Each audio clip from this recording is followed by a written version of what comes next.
pila sa to ka months nga nag ano katong nag-undergone kag ano 4 months? 4 months tong pahinga nimo As in, matang gilat oo. go lang kasi yung parents. Pero katong 4 months na to, ano lang to siya, kanang motong mga bad habits na ako nga mga ipanghimo, mga man na.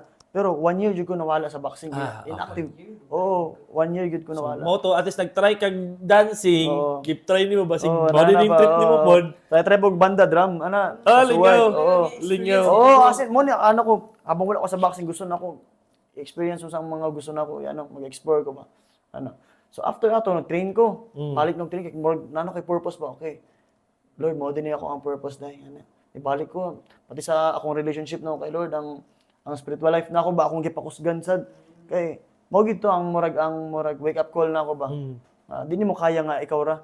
Kumbaga, pag wala ang ginugid sa imong life, wala gid bisag kung saan ang pagpaningkamot kung wala ang iyahang, di ba? Ang iyahang presence niya, wala gyud. So after ato ni balik jud ko. Okay Lord, unsa man nimo gusto na ipahimo sa ko? Balik sa boxing na kay purpose.